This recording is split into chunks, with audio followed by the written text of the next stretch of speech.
I've already anchored the yellow neon rays that I'll be using. Here's my T-stitch. This will be covered by the diagonal stitches.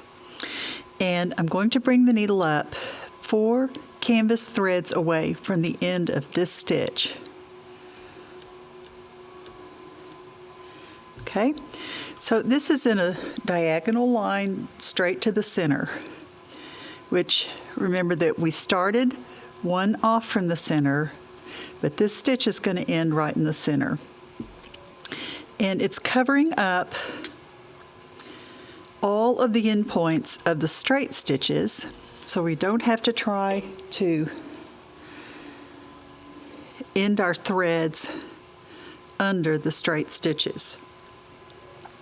I prefer stitching with 2 needles at once when I'm doing this for that reason, so that I don't have to find endpoints under an existing stitch.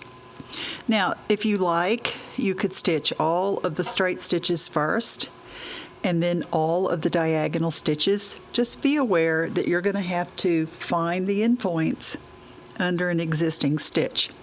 And in the case of neon rays, this is a thread that snags very easily.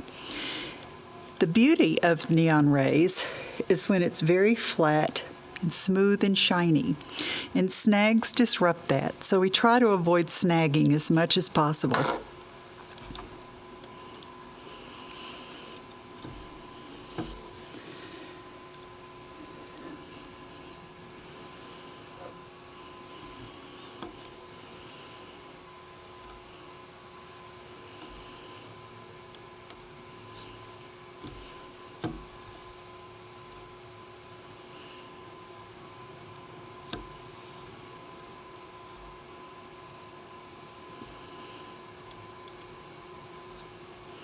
You'll notice that for the diagonal stitches, all of the end points are in a straight line. They're in a straight line to begin and a straight line to end, and they're diagonal in between.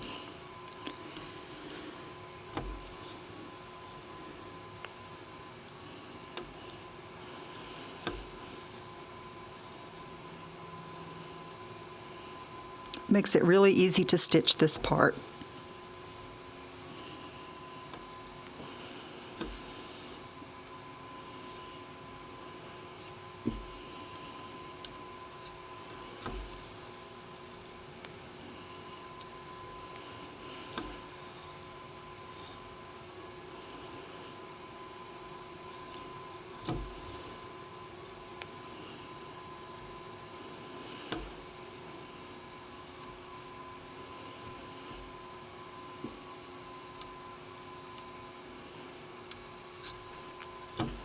Okay, just a couple of more stitches and we'll have finished the diagonal area, or the first diagonal area.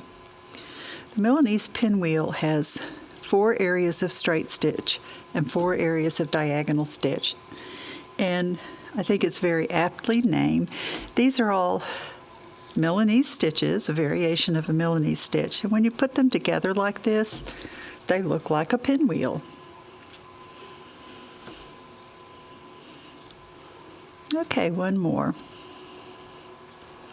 Now, I don't think it's going to be necessary to do an intermediate pin stitch for the diagonal stitches, so I'm not going to make one.